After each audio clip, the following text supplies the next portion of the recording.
బైరెడ్డి సిద్ధార్థ రెడ్డి ఆయన గురించి welcome to special analysis. నేను రమ మండువా. ఈరోజు అనాలిసిస్లో భాగంగా మనం తీసుకోబోతున్న టాపిక్ ఏంటంటే, ఇక్కడ ఆల్రెడీ ఒక టైటిల్ ఖాయం చేసాం బైరెడ్డి సిద్ధార్థ రెడ్డికి సంబంధించి.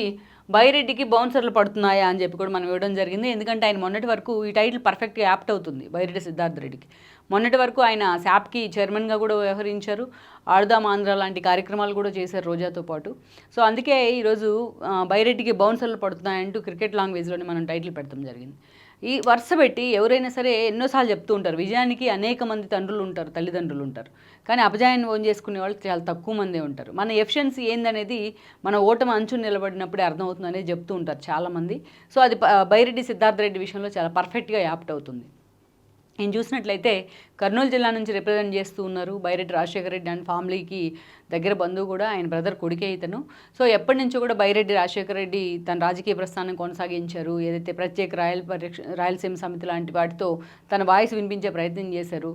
సో ఆ ఏపీ తెలంగాణ ఉద్యమ సమయంలో కూడా నీటి వాటాల కోసం ఆయన ఎప్పుడు ముందుకు వచ్చి మాట్లాడుతూ వచ్చారు. ఈ వీడియో మీకు నచ్చినట్లయితే please share, like and subscribe R24 Telugu. అయితే ఆ తర్వాత రాష్ట్ర విభజన తర్వాత పరిస్థితుల్లో ఆయన టీడీపీలో ఒక సఫికేషన్కి గురై ఆ క్రమంలోనే ఆయన ఒక దశలో కాంగ్రెస్ వైపు, ఒక దశలో వైసీపీ వైపు, ఒక దశలో బీజేపీ వైపు వెళ్ళున్నారు. అయితే మొన్నటి ఎన్నికల సమయంలో మాత్రం బైరెడ్డి రాజశేఖర రెడ్డి తిరిగి టీడీపీకి వచ్చారు. వాళ్ళ కూతురికి ఎంపీ టికెట్ ఇప్పించుకొని సక్సెస్ఫుల్గా ఆమె శబరి ఎంపీ కూడా అయింది ఈ రోజున. సో ఇక బైరెడ్డి సిద్ధార్థ రెడ్డిని చూసినట్లయితే తన పెదనాన్నతో విభేదించి, ఆయన బైరెడ్డి రాజశేఖర్తో విభేదించి ఆయన ఎప్పుడు కూడా వైఎస్ఆర్సీపీలోనే కొనసాగుతూ వచ్చారు. 2019 కంటే ముందే బైరెడ్డి సిద్ధార్థ రెడ్డి వైసీపీలోకి వెళ్ళడం జరిగింది. ఇక అప్పటి నుంచి కూడా జగన్మోహన్ రెడ్డికి చాలా అనుంగు ఫాలోయర్గా ఉంటూ వచ్చారు బైరెడ్డి సిద్ధార్థ రెడ్డి. ఇక అంతేకాదు, ఇక అనేక అంశాల్లో తనకు ఒక క్రేజ్, యూత్లో ఒక క్రేజ్ కూడా ఉంటూ వచ్చింది బైరెడ్డి సిద్ధార్థ రెడ్డికి. ఇక అదే సమయంలో చూసినట్లయితే 2019 ఎన్నికల్లో చూస్తే బైరెడ్డి సిద్ధార్థ రెడ్డి ఏదో కాన్స్టిట్యున్సీ నుంచి తాను పోటీ చేయాలని ఉందనే అంశాన్ని జగన్మోహన్ రెడ్డి ముందు ఉంచారు కూడా.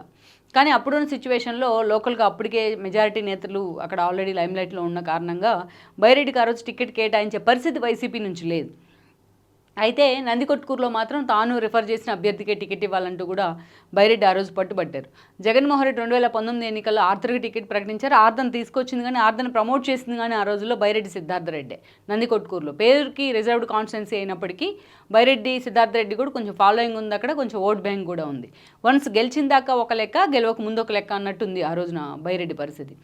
ఆర్థర్ వన్స్ ఎమ్మెల్యే అయిన తర్వాత అదే స్థాయిలో ఆయన్ని డామినేట్ చేస్తూ వచ్చారు బైరెడ్డి సిద్ధార్థ రెడ్డి. ఈ క్రమంలోనే స్థానికంగా కూడా ఒక ఆధిపత్య పోరుకి నందికొట్కూరు వేదిక అయింది. ఇక అనేక సార్లు ఆర్థర్ వర్సెస్ బైరెడ్డి అన్నట్టుగా పరిణామాలు కూడా రావడం జరిగింది. ఇక ఏ వైపు నుంచి చూసినా అనేక రకాలుగా ఆయనకు సఫికేషన్ అయితే ఎదురవుతూ వచ్చింది, ఆర్థర్ రూపంలో కావచ్చు. ఇక ఆర్థర్ కూడా అదే స్థాయిలో బైరెడ్డిని ఢీకొట్టారు. ఇక ఇలాంటి క్రమంలోనే ఏదో ఒక నామినేటెడ్ పోస్ట్ బైరెడ్డి సిద్ధార్థ రెడ్డికి ఇవ్వాలని చెప్పేసి జగన్మోహన్ రెడ్డి శాప్ ఇవ్వడం జరిగింది ఆయనకు. వన్స్ శాప్ పదవి ఇచ్చిన తర్వాత అప్పటికే రోజా లాంటి వాళ్ళు టూరిజం శాఖ మినిస్టర్ అయ్యి ఉన్నారు. ఇక ఆడుదాం ఆంధ్ర లాంటి కార్యక్రమాలు ఇద్దరు డైరెక్షన్లో కూడా తీసుకోవడం జరిగింది. అనేక కార్యక్రమాల్లో వీళ్ళిద్దరు కలిసే పాల్గొన్నారు. వీళ్ళిద్దరికి సంబంధించిన మాట్లాడిన మాటలు కానీ, వీళ్ళిద్దరు కలిసి చేసిన ప్రోగ్రామ్స్ కానీ చాలాసార్లు ట్రోలింగ్ కూడా గురవుతూ వచ్చాయి సోషల్ మీడియా వేదికగా. సరే, దాన్ని పక్కన పెట్టినట్లయితే ప్రత్యక్ష రాజకీయాల నుంచి ఎలాంటి సంబంధం లేకపోయినా, ప్రత్యక్ష రాజకీయాల నుంచి ఎమ్మెల్యే లాంటి పదవులు రాకపోయినా, బైరెడ్డి సిద్ధార్థ రెడ్డి మాత్రం ఆయన ఎప్పుడు కూడా ఒక సోలో ఇమేజ్ ఉంది ఆయనకి. ఒక యూత్లో ఒక క్రేజ్ ఉన్న నేతగా స్థానికంగా కూడా ఒక పేరు అయితే ఉంది. బట్ ఆయన చేసిన పనులు ఏమీ లేకపోయినా. ఆ తర్వాత మనం చూసినట్టయితే మొన్నటి ఎన్నికల సమయంలో జగన్మోహన్ రెడ్డి మీద ఒక ప్రెజర్ తీసుకొచ్చారు. ఎందుకంటే అప్పటికే ఆర్థర్తో గొడవలు ఎక్కువైపోయినాయి బైరెడ్డి సిద్ధార్థ రెడ్డికి. సో ఆ లాస్ట్ మినిట్లో ఆర్థర్కి టికెట్ ఇవ్వను అని జగన్మోహన్ రెడ్డి చెప్పిన క్రమంలో ఆర్థర్ పార్టీని కూడా విడిచిపెట్టి వెళ్ళిపోవడం జరిగింది. ఈ క్రమంలోనే నందికొట్కూరు టికెట్ ఎవరికి ఇవ్వాలి అన్న చర్చ వచ్చింది.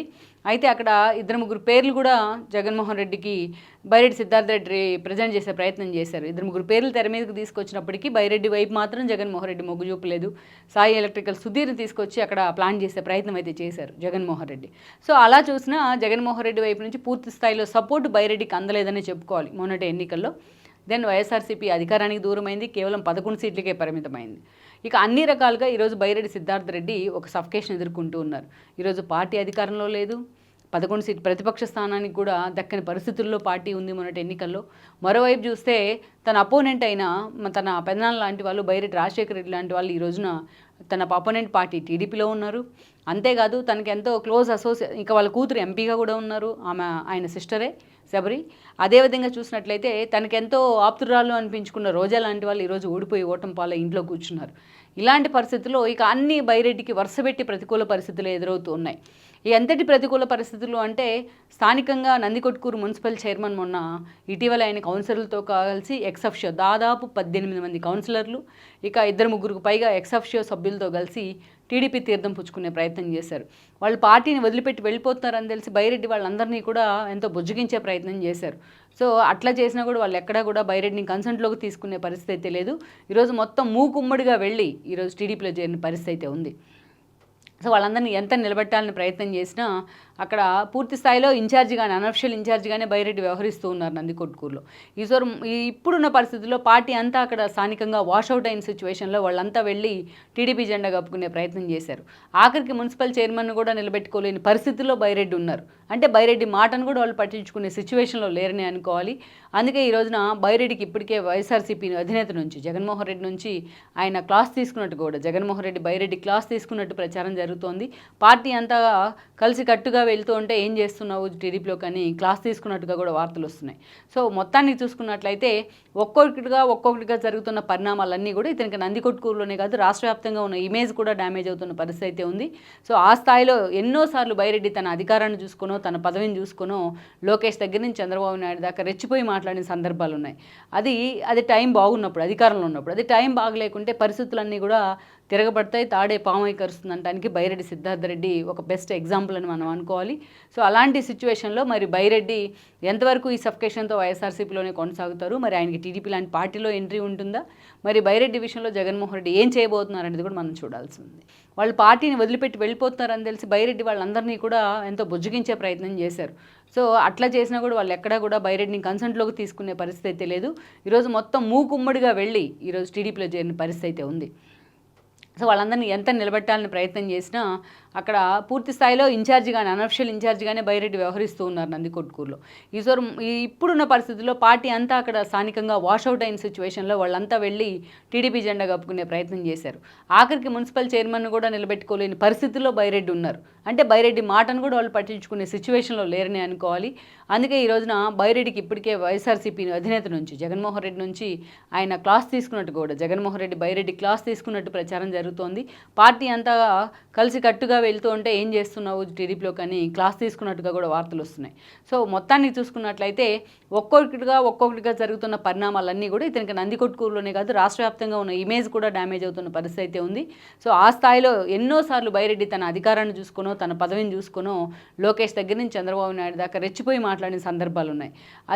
అది టైం బాగున్నప్పుడు, అధికారంలో ఉన్నప్పుడు. అది టైం బాగలేకుంటే పరిస్థితులన్నీ కూడా తిరగబడతాయి, తాడే పామై కరుస్తుంది అనడానికి బైరెడ్డి సిద్ధార్థరెడ్డి ఒక బెస్ట్ ఎగ్జాంపుల్ అని మనం అనుకోవాలి. సో అలాంటి సిచ్యువేషన్లో మరి బైరెడ్డి ఎంతవరకు ఈ సఫికేషన్తో వైఎస్ఆర్సీపీలోనే కొనసాగుతారు, మరి ఆయనకి టీడీపీ లాంటి పార్టీలో ఎంట్రీ ఉంటుందా, మరి బైరెడ్డి విషయంలో జగన్మోహన్ రెడ్డి ఏం చేయబోతున్నారు అనేది కూడా మనం చూడాల్సి ఉంది. ఈ వీడియో మీకు నచ్చినట్లయితే please share, like and subscribe R24 Telugu.